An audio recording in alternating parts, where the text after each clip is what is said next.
From the truckload quoting page within TriumphTMS, you can create a new shipment to instantly display your historical lane average alongside all of the market-leading rating intelligence tools. In just a few clicks, you can adjust the quote, add your margin, select your quote response template, and email an official quote right off to the customer from the same page. Request a demo today at tie-software.com to find out how TriumphTMS can optimize your quoting process.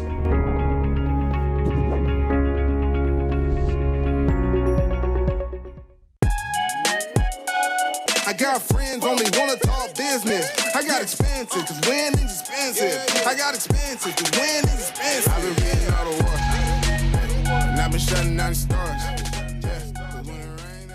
And welcome, everyone in logistics here to Put That Coffee Down, the freight sales show for closers. My name's Kevin Hill. I'm your host as usual for the next half hour.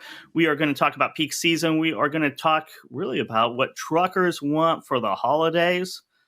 And, you know, it's more money in a lot of ways and quicker. And we're going to talk to Emily Meyers, Vice President of Factor Lead at TriumphPay here later in the show about that. She's just completed a survey of truck drivers and small fleet operators, and she has the results of what truckers want for the holidays hot off the presses. So we will touch base with her here in a few minutes.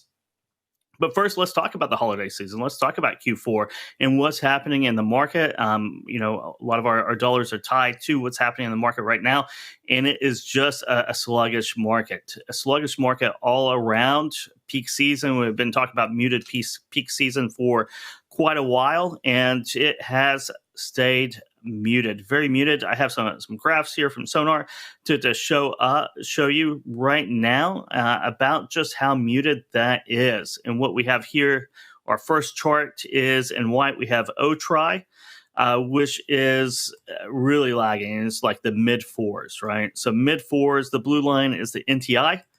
And the NTI is showing $1.80. That's without fuel. I know fuel prices have been volatile. We also have it with fuel. That's dropping as well. But $1.80 ex fuel for dry van rates on a national average. You know, this is about the time of year that a lot of drivers do take their vacations. They park their trucks. They go home. I don't know if this is Christmas week or next week's Christmas week. I guess leading up to Christmas is Christmas week. So you should see a lot of drivers park the rigs, go home, spend time with family, start cooking, start deep frying turkeys. And what we're seeing is that there's still a lot of excess capacity out there. And when we look at it as compared to 2019, which is our next graph here in Sonar, these are seasonal averages, or no, the seasonal numbers, not seasonal averages. But what you'll find is you have the green and the red, or that's orange. I'm half colorblind, so I can't really tell if that is red or orange, but you have the green and the orange there. That's 2021 and 2022. What we really want to look at, because the white line is this year, the blue line is pre-pandemic in 2019. And what you find is about this time of year, that's what you saw leading into Christmas week, you see a sharp rise in rejection rates because, you know, capacity's exiting the market, you know, drinking eggnog and roasting chestnuts by an open fire. But what you don't see in 2022 is that you're seeing that really low. I can't see on my screen the exact number, what it was this morning, but it is less than 4.5% outbound tender rejection rate. Zach Strickland wrote a really good article about what that means over the weekend. You can find that on freightwaves.com as well. It really what it means is that all contract freight, if you have contracts in place, you are going to the contract. You're not turning anything down on contracted loads that go play the spot market. Which means that much less freight is hitting that spot market, meaning less freight, more capacity out there. And that's what we're really seeing right now when we take a look at the market. It's a muted peak season. It is just slow out there. It doesn't really foretell a great Q1. The last couple years, 2021, 2020, You can see that in the seasonal chart that we just showed too. If you look at the left side of that graph, if you're looking there we go. If you're looking there, you have like almost 20%, over 20% rejection rates in Q1 of the last 2 years. It's been like gangbusters. You're going to find a much different. You're going to be much more closer to that blue line, which is 2019, if not below that whenever you're moving to that left side of the graph, because that's January, February, March. It is that first quarter there. So with that said, it's going to be rough out there. It's all about gaining new customers. We'll talk here in a little bit about 2023 and kind of plans and strategies and building your dream list. But with that, securing that capacity, there's been a lot of talk over the years about payments, and we'll see that.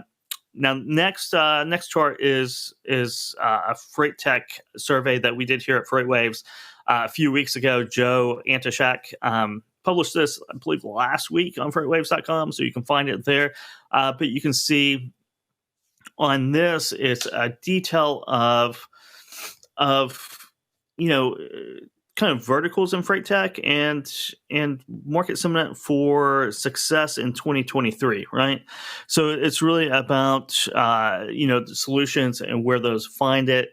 1 to 5, 5 being the most the best fit for 2023, 1 not being a very good fit at all.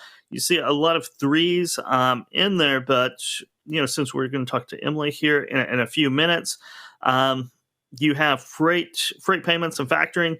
It's the third best fit, just barely edged out by digital freight matching, which oftentimes goes hand in hand. But it's as far as fits go in the field of different verticals and way tech is adapting and solving problems for freight brokerages and the 3PL world, just really the entire logistics world.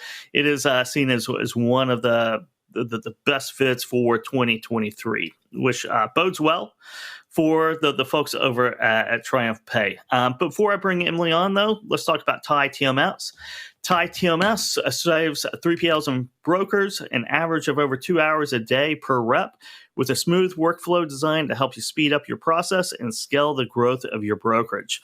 With a centralized platform integrated with your load boards, rating tools, and carrier compliance, TIE TMS customers see an average 30% increase in monthly shipment volume. Visit TIE-software.com today to schedule a demo. You can see how it's spelled there on screen right now, TAI-software.com. So go say hi to our friends over at TIE there. So with that said, Emily Meyers, she is the VP of Factor Lead at TriumphPay. Welcome to the show. Hi, how are you? I'm doing great. I am doing great. So can you describe a little bit about Factor Lead, kind of your role over at TriumphPay to start us off? Yeah, absolutely. So TriumphPay has a customer base of about 90 factors at this time. And so I lead our sales team that serves those factors in the industry and is bringing automation to them. Perfect. Very good. So I looked at the survey this morning. You've just done a survey. It's hot off the presses with drivers and what they want for the holiday season. So I will ask you the very simple question, right? Of what did they tell you? Yeah, absolutely. And thank you for having me on as well. I forgot to mention that at the beginning. But yeah, so TriumphPay pays more drivers and carriers than anyone else in the U.S. right now. So this season, we conducted a survey to gauge truck drivers' opinions on some of their biggest issues and challenges. So some of their top concerns during these holiday months are actually spot market rates. They've been trending downwards for quite some time, and drivers are more concerned about these rates than some things that they've been concerned about in the past. They're also very concerned about high cost of fuel, inflation, and long payment cycles. So while carriers are more concerned right now about making a difference in their margins, especially in the spot market, they're also very concerned about things like fuel costs, inflation. Like you said, this season has been lower than seasons past. So really making every dollar count and also getting paid on time. Another interesting result from the survey is that, as volume has been down this season, so has the cycle to get paid has been longer and longer. So if you can imagine, as a carrier, getting wait to pay that long is a huge problem, right? And it's also tough for the carrier to predict their cash flow and expenditures while facing such a long payment cycle. Yeah, so I mean, it's trucking, you're right. So there are longer payment cycles, longer than they really should be. I mean, I think that's one of the things that I've been around for 10 years in freight, and it's been talked about kind of automating those payments. But when we talk about it, I mean, what kind of lag time are we talking about on average when we're talking about payment cycles to carriers, and what can be done to really shorten those and shorten the bulk of those? Yeah, so even while some carriers are getting paid on time today, technically on time, it can still take over 60 days for them to get paid, which is crazy, right? And the industry as a whole, honestly, is still beset by manual processes that take a long time, such as phone calls and emails. And I even talk to customers sometimes who are still making physical exchanges of paperwork, like over the mail, over fax, things like that. And so, carriers have a business to run, and they're getting so bogged down with filling out paperwork to get paid. And there are a lot of middlemen involved in the transaction, right? Like brokers and factors. So each time, that transaction changes hands, from a carrier to a factor back to a broker, and then the broker's communicating with the carrier, and the broker's communicating with the shipper.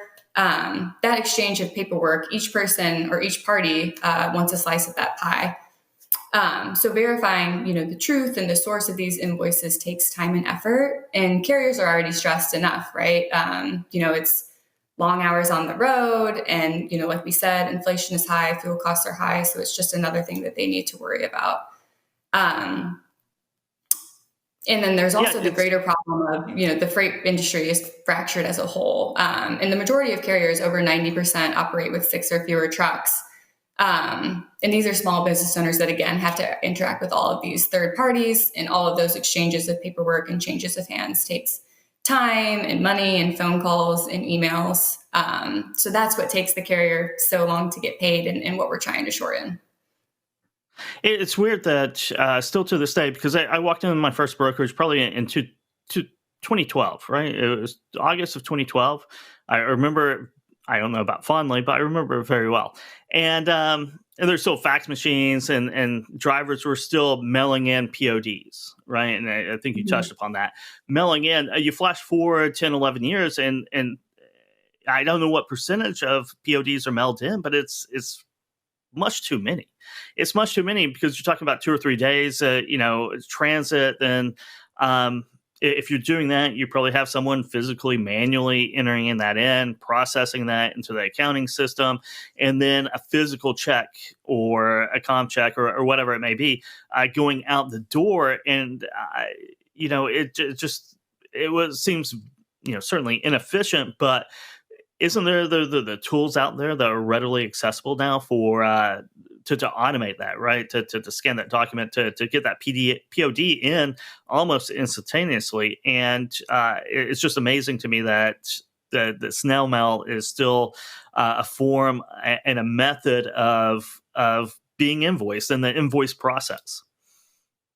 Yeah, I mean, we completely agree. And, the freight industry has taken that nice first step in terms of automation, with products like HubTran or Audit out there that that use OCR essentially to extract the data off of documents, organize them in a nice structured manner, and then get that information into the accounting system that either the factor or the broker or whomever is using.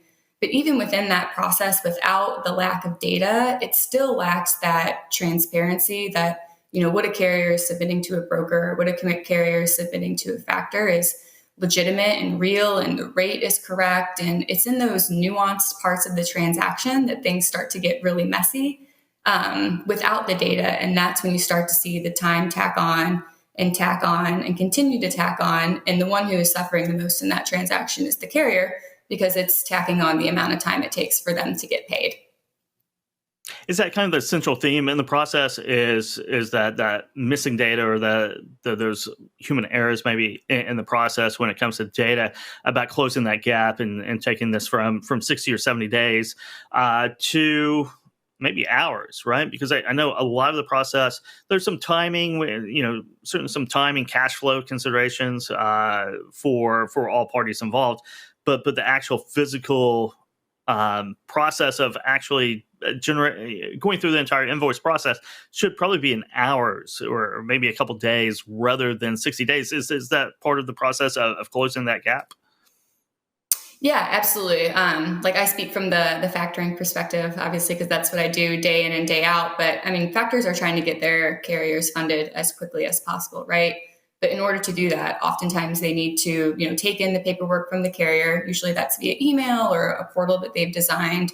And then they need to reach out to the broker for what they call a pre-purchase verification. And all this is doing is calling the broker's AP department and saying, hey, is this invoice real? Is it legitimate? Is this rate correct? Did the carrier take in advance? Did all of those typical questions to vet out, ultimately that they're going to pay the carrier the correct amount, and then turn around to the broker and collect on that payment later in the process. And then they fund the invoice, and then they needed to collect from the broker, which could elicit, another call to the broker, making sure that they're going to get paid on time. And as you can see, it's just this whole transaction that kind of snowballs. So exactly as you said, while it should be able to happen within hours because we have that data and we have the means to facilitate the transaction between all the parties, right now it's so fragmented and none of the systems talk to each other. The broker's accounting system doesn't talk to the factor system doesn't, talk to the broker's system. And so something that should be happening fairly instantaneously, oftentimes is taking, hours to days to make sure that humans are speaking with each other to make sure that everything is validated.